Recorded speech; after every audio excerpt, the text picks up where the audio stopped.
Há objetos que passam de mão em mão sem levantar suspeitas. Presentes de família, lembranças antigas, achados de brechó, coisas que parecem inofensivas, até entrarem dentro da sua casa. No vídeo de hoje, você vai ouvir relatos de pessoas comuns que aceitaram objetos sem conhecer a história por trás deles e pagaram um preço alto por isso. Brinquedos, heranças e imagens religiosas que não carregavam apenas memória, mas algo que não deveria ter sido transmitido. Antes de continuar, já deixa o like no vídeo, se inscreve no canal se ainda não for inscrito e comenta aqui embaixo. Você já sentiu que algum objeto trouxe uma energia estranha para sua casa? Agora, apague as luzes, coloque os fones e prepare-se para ouvir relatos que provam que nem tudo que se ganha deve ser aceito. Relato 1. O urso que veio de presente. Meu nome é Marina, moro no interior de São Paulo e nunca fui uma pessoa de acreditar facilmente em coisas sobrenaturais. Sempre fui prática, pé no chão, dessas que procuram explicação lógica para tudo. O que aconteceu com a minha filha, no entanto, foi algo que nenhuma explicação racional conseguiu alcançar. Na época, minha filha tinha 5 anos. Era uma criança tranquila, dormia bem, não tinha medo do escuro e nunca foi do tipo que inventava histórias estranhas. Sempre foi observadora, mas sem aquela imaginação exagerada que muitos adultos gostam de atribuir às crianças. Tudo começou no aniversário dela. A festa foi simples, apenas família próxima. Em meio aos presentes, um deles chamou a atenção logo de cara. Um urso de pelúcia grande, bonito, muito bem conservado, com um laço antigo no pescoço. Não era daqueles brinquedos modernos, coloridos demais ou cheios de detalhes infantis. Era um urso clássico, pesado, com olhos de vidro escuros e uma expressão que, na época, não me pareceu estranha, apenas antiga. O presente veio da tia do meu marido. Ela era uma mulher idosa, sempre distante, quase invisível nos encontros de família. Nunca foi próxima de ninguém, não tinha filhos, não costumava participar de aniversários ou comemorações. Por isso, o gesto soou inesperado. Ainda assim, agradecemos. Parecia apenas uma tentativa tardia de se aproximar. Minha filha adorou o urso de imediato. Abraçou forte, sorriu, disse que ele era macio e quentinho. Levou o brinquedo para o quarto naquela mesma noite e insistiu que ele dormisse com ela. Não vi problema algum. Para mim, era apenas um brinquedo a mais entre tantos outros. Na primeira noite, nada aconteceu. Na segunda, também não. Foi na terceira madrugada que ouvi o primeiro choro. Acordei com um som baixo, contido, diferente do choro comum de criança. Era como se ela estivesse tentando não fazer barulho. Entrei no quarto e encontrei minha filha sentada na cama, abraçada ao urso, com os olhos arregalados e o rosto molhado de lágrimas. Perguntei o que tinha acontecido. Ela apenas disse que não queria dormir sozinha. Atribuí aquilo a um pesadelo comum. Peguei-a no colo, levei para o nosso quarto, deixei que dormisse conosco. No dia seguinte, ela parecia normal, brincou, riu, foi à escola sem reclamar. Mas algo começou a mudar de forma sutil. Ela passou a evitar o quarto no fim da tarde. Antes, gostava de brincar ali sozinha. Agora, inventava desculpas para ficar na sala ou perto de mim. Quando eu perguntava o motivo, ela dizia que o quarto estava estranho. No início, achei que fosse apenas medo passageiro, até que as noites voltaram a ser interrompidas. O choro se tornou mais frequente, sempre depois da meia-noite, sempre com o mesmo padrão. Ela acordava assustada, suando, com o olhar perdido. Não gritava, não chamava. Apenas chorava em silêncio. Em uma dessas noites, quando entrei no quarto, reparei em algo que me causou um desconforto difícil de explicar. O urso não estava na cama. Ele estava sentado no chão, encostado na parede, voltado diretamente para a cama da minha filha. Tive um arrepio imediato, mas tentei ignorar. Disse a mim mesma que ela poderia tê-lo empurrado durante o sono. Coloquei o urso de volta na cama e deitei ao lado dela até que adormecesse. Na manhã seguinte, O urso estava novamente fora da cama, sempre no mesmo lugar, sempre voltado para ela. A partir desse ponto, o comportamento da minha filha mudou de forma mais clara. Ela ficou mais quieta, mais introspectiva. Passou a ter medo de apagar a luz. Começou a se recusar a dormir sozinha, mesmo durante o dia. Qualquer tentativa de deixá-la no quarto resultava em crises de choro. Foi então que ela disse a primeira frase que me fez gelar por dentro. Ela me perguntou com a voz baixa e séria se o urso podia andar quando ninguém estava olhando. Eu ri, nervosa, e disse que não, que era só um brinquedo. Ela balançou a cabeça negativamente e respondeu que ele não andava, mas que tinha alguém que vinha com ele. Não pedi explicações naquele momento. Meu instinto foi interromper aquela conversa o mais rápido possível. Disse que era imaginação, dei um beijo, troquei de assunto. Mas aquela frase ficou ecoando na minha cabeça durante dias. A casa começou a mudar. Não de forma visível, mas sensorial. O ar parecia mais pesado no corredor dos quartos. O quarto da minha filha ficava constantemente frio, mesmo em dias quentes. Eu me sentia desconfortável ao entrar ali, como se estivesse invadindo um espaço que não me pertencia completamente. Meu marido, no início, achava exagero meu, até que ele também começou a perceber. Certa noite, ele foi verificar a filha após ouvir um barulho estranho. Quando voltou para o nosso quarto, estava pálido.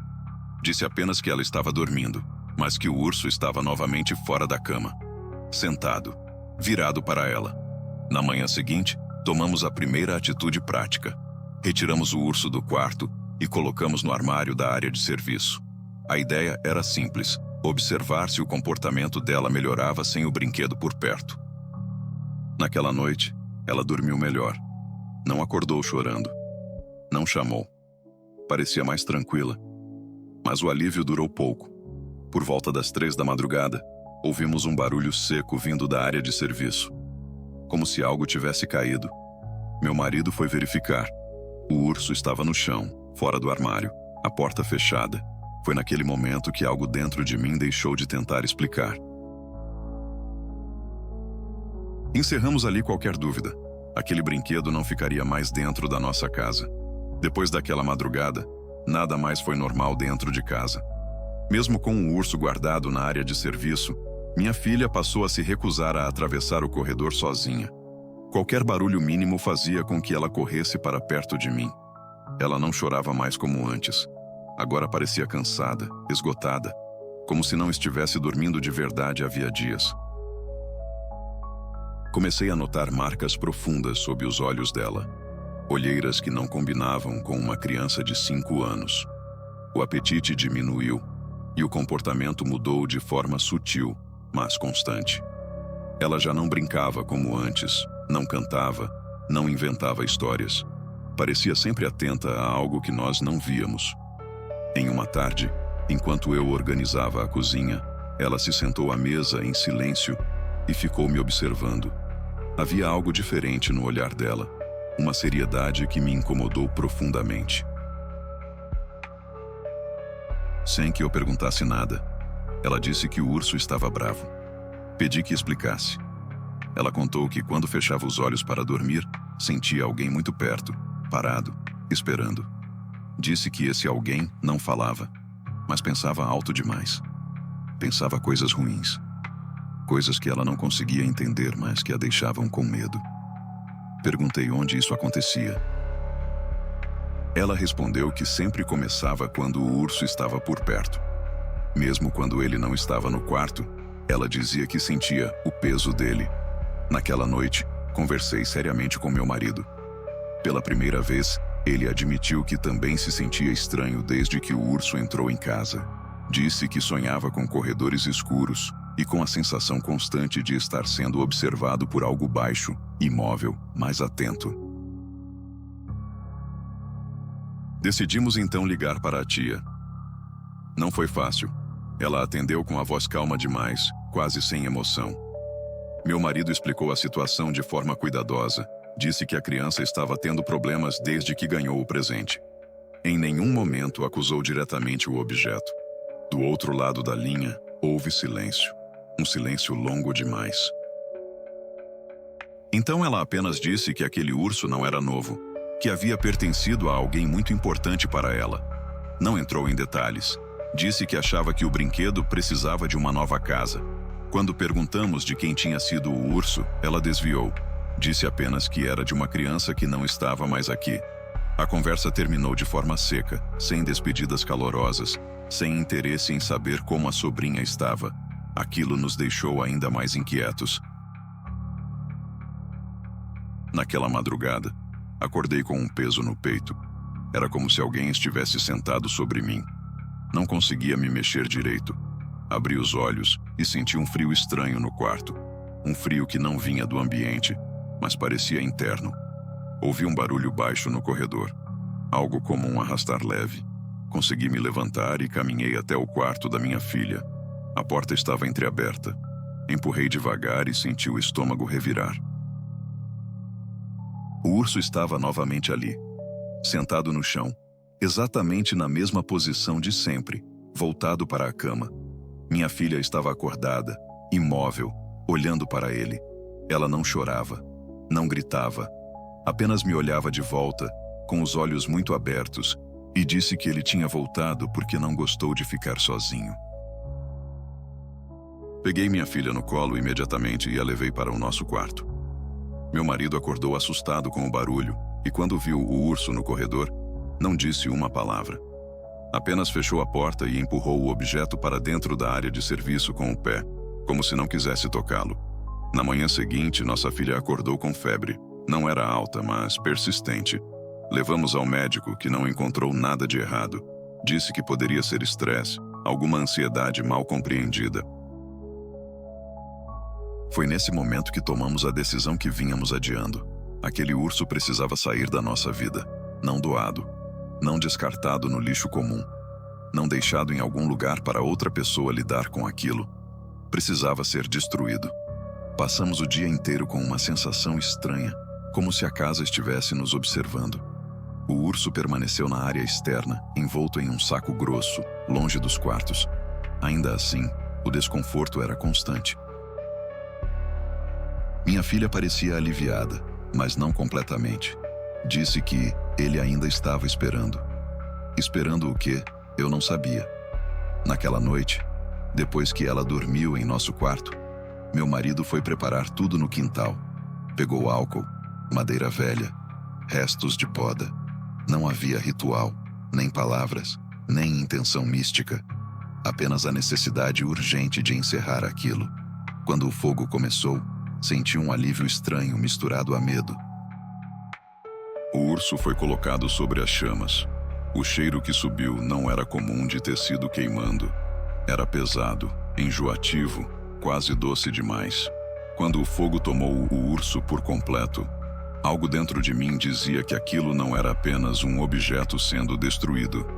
Era como se estivéssemos encerrando algo que nunca deveria ter entrado na nossa casa. As chamas subiram rápido, altas demais para um brinquedo daquele tamanho. O tecido queimava de forma irregular, como se resistisse.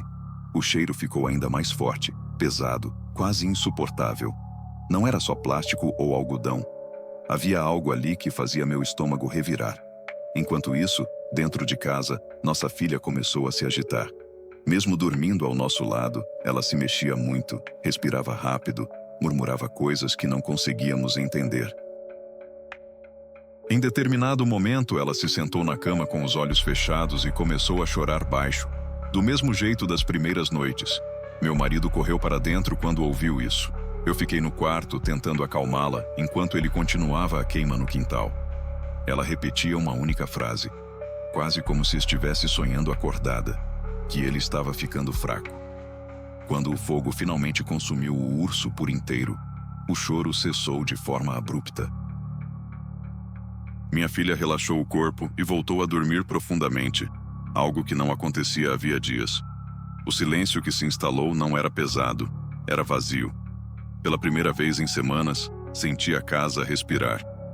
Na manhã seguinte, acordei com uma sensação estranha, mas boa. O ar parecia mais leve. A luz entrava pela janela de um jeito diferente, menos opressor. Minha filha acordou sorrindo, pediu café da manhã e voltou a brincar como antes. Não mencionou o urso, não perguntou por ele. Agiu como se aquele período tivesse sido apagado. Recolhemos as cinzas ainda mornas no quintal. Não havia restos reconhecíveis. Apenas um pó escuro e um cheiro fraco que logo desapareceu. Enterramos tudo longe da casa, sem cerimônia, sem palavras. Nos dias que se seguiram, o comportamento da nossa filha voltou completamente ao normal. As noites foram tranquilas. Nenhum choro, nenhum despertar súbito, nenhum medo do quarto. O corredor deixou de parecer frio. O quarto voltou a ser apenas um quarto. Nunca mais ouvimos falar da tia. Ela não ligou para saber da criança, não perguntou pelo presente, não comentou o assunto. Com o tempo, soubemos por outros parentes que aquela mulher havia cuidado de uma criança por muitos anos, uma criança que não era dela e que morreu de forma traumática. Ninguém nunca soube exatamente como. Ninguém nunca perguntou. Hoje, quando lembro daquele urso, não penso em maldição como algo cinematográfico. Penso em vínculos, em objetos que carregam emoções demais, dores demais, presenças que não se desprendem. Aprendi que nem tudo que parece um gesto de carinho realmente é. Alguns presentes carregam histórias que não deveriam ser repassadas. Algumas coisas precisam ser interrompidas antes que criem raízes. Desde então, nunca mais aceitamos objetos antigos sem saber de onde vieram. E nunca mais ignoramos o medo quando ele aparece sem motivo claro. Porque às vezes, o perigo não entra fazendo barulho. Ele entra embrulhado para presente. Relato 2. A imagem de santo do brechó. Meu nome é Cláudia, moro no interior de Minas Gerais e durante muito tempo associei fé a conforto. Para mim, objetos religiosos sempre representaram proteção, amparo, algo que traz paz para dentro de casa. Foi justamente por isso que jamais imaginei que um objeto desse tipo pudesse ser o início do período mais angustiante da minha vida. A imagem entrou na minha casa de forma simples. Eu estava em um brechó pequeno, daqueles cheios de móveis antigos, louças lascadas e objetos que parecem carregar histórias demais. Entrei sem intenção de comprar nada específico.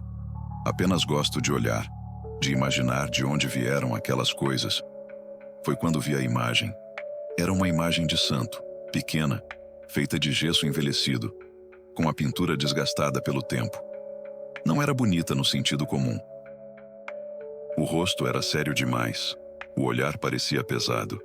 Ainda assim, senti algo que interpretei como familiaridade. Pensei que poderia ser um sinal, uma espécie de chamado silencioso. Perguntei ao dono do brechó de onde vinha aquela imagem.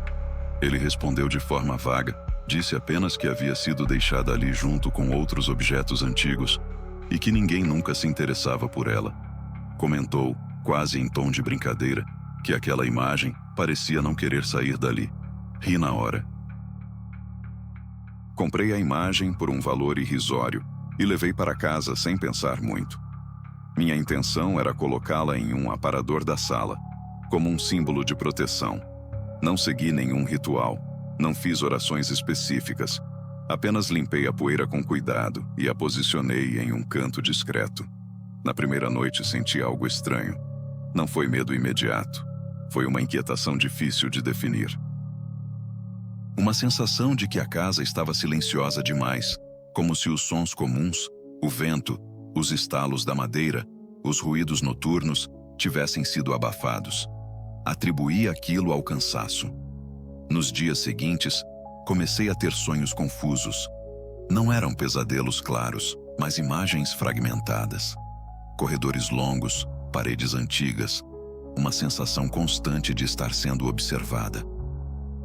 Sempre acordava com o coração acelerado, sem conseguir lembrar exatamente do que havia sonhado. O desconforto aumentava sempre que eu passava pela sala. A imagem parecia ocupar mais espaço do que deveria, não fisicamente, mas na minha percepção. Meu olhar era atraído para ela sem que eu quisesse. Em alguns momentos, Eu tinha a impressão de que o rosto do santo parecia mais escuro, mais carregado, dependendo da luz do ambiente. Comecei a me sentir culpada por coisas sem motivo. Culpa por decisões antigas, por palavras não ditas, por escolhas que fiz e que nunca haviam me causado arrependimento antes. Era como se aquela imagem despertasse algo pesado dentro de mim, algo que eu não conseguia controlar. Meu marido percebeu minha mudança. Comentou que eu estava mais calada, mais distante. Perguntou se estava tudo bem. Eu disse que sim, mas não estava. A casa já não me trazia conforto. À noite, eu evitava passar pela sala no escuro.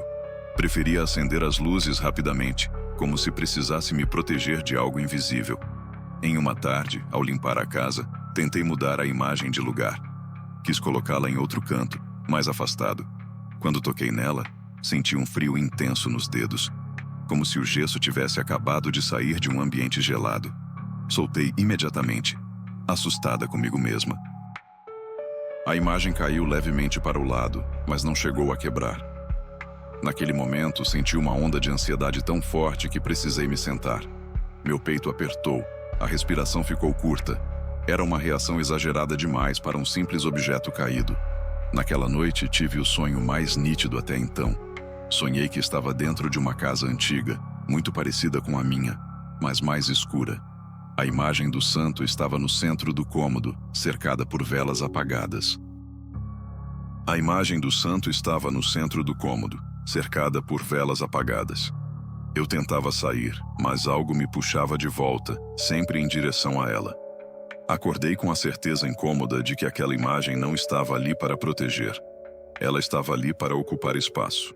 Depois daquele sonho, passei a evitar ficar sozinha em casa por muito tempo. Não era medo explícito, mas um desconforto constante, como se o ambiente estivesse sempre em alerta. A imagem permanecia no mesmo lugar, sobre o aparador da sala, e mesmo assim, parecia se impor sobre o restante da casa. Era impossível ignorá-la. Eu podia estar na cozinha, no quarto ou no banheiro, e ainda assim sentia como se algo estivesse atento à minha presença. As noites se tornaram mais difíceis. Passei a acordar sempre no mesmo horário, pouco depois das 3 da madrugada, com uma sensação estranha no peito. Não havia barulho algum, mas o silêncio era tão profundo que chegava a doer nos ouvidos. Em todas essas noites, meu olhar ia automaticamente para a porta do quarto, como se eu soubesse que algo estava do lado de fora. Comecei a ter reações físicas que nunca tive antes. Enjoo sem explicação, tonturas repentinas, um cansaço extremo mesmo após dormir por horas. Fui ao médico, fiz exames, e novamente não havia nada de errado.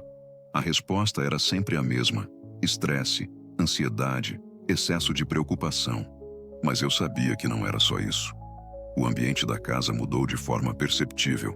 Plantas começaram a murchar sem motivo, mesmo sendo regadas corretamente. O relógio da sala parava com frequência. Objetos pequenos caíam sozinhos, sempre perto do local onde a imagem estava. Meu marido também começou a sentir. Ele dizia que a casa parecia mais fria, mesmo em dias quentes. Comentou que sentia um peso estranho ao passar pela sala à noite, como se estivesse atravessando um espaço que não era mais neutro. Ainda assim, tentava manter uma postura racional, talvez para não alimentar meu medo. Foi numa tarde comum que algo aconteceu de forma mais clara. Eu estava sozinha em casa, sentada no sofá, quando senti um cheiro forte no ar. Não era incenso, nem vela, nem nada que eu reconhecesse facilmente. Era um cheiro antigo, abafado, semelhante a ambientes fechados por muito tempo. Levantei para verificar, achando que poderia vir do quintal ou do banheiro. O cheiro vinha da imagem. Quanto mais eu me aproximava, mais intenso ficava. Era sufocante. Senti um aperto no estômago e uma sensação imediata de culpa, como se eu tivesse feito algo errado apenas por estar ali, observando. Nesse momento, percebi algo que me fez gelar. Os olhos da imagem pareciam mais fundos. Não era mudança física evidente, mas a expressão estava diferente. Mais dura, mais carregada.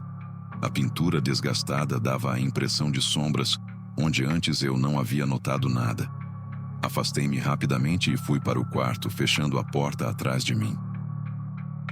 Naquela noite, meu marido teve um sonho estranho. Sonhou que alguém rezava em voz baixa dentro da nossa casa, mas não conseguia entender as palavras. Acordou com a sensação de que aquela reza não era um pedido, mas uma cobrança. No dia seguinte, decidi voltar ao brechó. Precisava entender de onde aquela imagem vinha. O dono do lugar me reconheceu na hora. Quando mencionei a imagem, o comportamento dele mudou. Ficou mais sério, menos à vontade. Disse que aquela peça havia vindo de uma casa muito antiga, após a morte de uma senhora que vivia sozinha. Comentou sem muitos detalhes que a casa ficou fechada por anos e que vários objetos foram retirados às pressas. A imagem estava entre eles. Perguntei por que ninguém nunca havia comprado. Ele respondeu apenas que muita gente sentia desconforto ao chegar perto dela. Alguns diziam que se sentiam observados. Outros simplesmente não conseguiam explicar o motivo de não querer levá-la. Voltei para casa com o coração acelerado. Naquela noite, tomei uma decisão. A imagem não ficaria mais dentro da minha casa. Não importava se era religiosa ou não. Algo ali estava errado desde o início. Coloquei a imagem sobre a mesa e tentei rezar. As palavras não saíam. Minha garganta travava. A sensação de culpa aumentava, como se eu estivesse sendo julgada por algo que não compreendia. O ar da sala parecia pesado demais para respirar. Foi então que percebi que aquele objeto não estava ali para proteger. Ele estava ali para exigir. Depois daquela noite, não restava mais dúvida de que a imagem precisava sair da nossa casa. Não era uma decisão movida por pânico imediato, mas por um cansaço profundo. Um desgaste emocional que se acumulou dia após dia, como se algo estivesse drenando lentamente a energia do ambiente e a minha própria. A casa já não era um lugar de descanso. Era um espaço de vigilância constante. Na manhã seguinte, acordei decidida.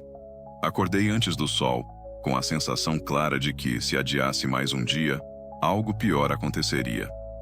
Meu marido percebeu no meu olhar que eu não estava disposta a negociar. Concordou sem questionar. Ele também sentia que aquele objeto não pertencia mais ali. Quando fui até a sala para pegar a imagem, senti novamente aquele frio intenso nas mãos. Desta vez, mais forte. Um frio que parecia subir pelos braços e se espalhar pelo peito. Meu coração acelerou, mas continuei. Não queria mais demonstrar medo. Ao segurá-la, tive uma sensação clara de resistência. Não física, mas emocional. Um peso estranho, como se eu estivesse segurando algo que não queria ser movido. A imagem parecia mais pesada do que deveria, desproporcional ao tamanho. Ainda assim, a coloquei dentro de uma caixa de papelão, envolta em um pano grosso, e fechei com firmeza. Durante todo o processo, senti uma pressão estranha nos ouvidos, semelhante à mudança brusca de altitude. Minha cabeça doía e uma sensação de culpa tentava se impor, como se eu estivesse cometendo um erro grave. Decidimos não doar, não devolver ao brechó, não deixar para outra pessoa lidar com aquilo. Levamos a imagem para um terreno afastado, pertencente a um parente distante, onde havia um espaço aberto, longe de casas. Não houve discussão sobre isso. Ambos sabíamos que aquele objeto não poderia continuar circulando. O céu estava nublado, pesado, mesmo sendo um dia quente. O vento soprava de forma irregular, levantando poeira e folhas secas. O ambiente parecia responder à nossa presença de um jeito inquietante. Colocamos a imagem no chão, ainda dentro da caixa. Por um momento hesitei. Não por fé, mas por respeito ao que aquele objeto representava para mim, até pouco tempo atrás. Logo percebi que aquilo não era respeito. Era medo disfarçado. Meu marido abriu a caixa. A imagem estava intacta, mas algo nela parecia diferente. A expressão parecia ainda mais dura, mais carregada. A pintura gasta dava a impressão de que o rosto estava manchado por sombras que não existiam antes. Não houve palavras. Colocamos álcool, madeira seca e iniciamos o fogo. As chamas demoraram mais do que o normal para pegar. Quando finalmente começaram, O cheiro que subiu não lembrava gesso queimando. Era um odor antigo, abafado, semelhante ao de lugares fechados por muito tempo. Durante a queima, senti uma náusea intensa. Minhas pernas ficaram fracas. Precisei me sentar. Meu marido também parecia desconfortável, com a respiração pesada. Nenhum de nós desviou o olhar. Quando a imagem começou a se desfazer, ouvi um estalo seco, como se algo tivesse rachado por dentro. Logo depois, o vento cessou completamente. O silêncio que se instalou foi abrupto, quase absoluto. Quando tudo terminou, restavam apenas fragmentos escurecidos e cinzas. Enterramos os restos ali mesmo, cobrindo com terra e folhas secas. Não marcamos o local. Não olhamos para trás ao sair. Naquela noite, dormi profundamente. Sem sonhos. Sem despertares súbitos.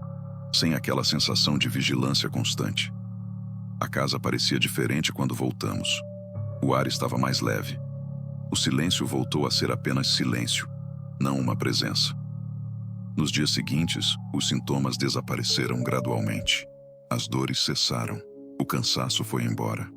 As plantas voltaram a crescer normalmente. O relógio da sala não parou mais. Nunca mais comprei objetos religiosos antigos sem conhecer a origem. E mais do que isso, aprendi que fé não está em imagens, mas no que elas despertam dentro de nós. Aquela imagem não representava proteção. Representava algo que se escondeu atrás dela por tempo demais. E depois que saiu da nossa casa, levou consigo tudo o que não nos pertencia. Depois de ouvir esses relatos, fica claro que nem todo objeto é apenas um objeto. Alguns carregam histórias, emoções e marcas que não desaparecem com o tempo. Apenas mudam de dono. Se você gostou do vídeo, deixe o like. Isso ajuda o canal a continuar trazendo relatos como esses. Se ainda não for inscrito, se inscreva agora e ative o sininho para não perder os próximos vídeos. E se você já viveu algo estranho envolvendo um objeto, compartilhe sua experiência nos comentários. Obrigado por ficar comigo até o final. Nos vemos no próximo vídeo.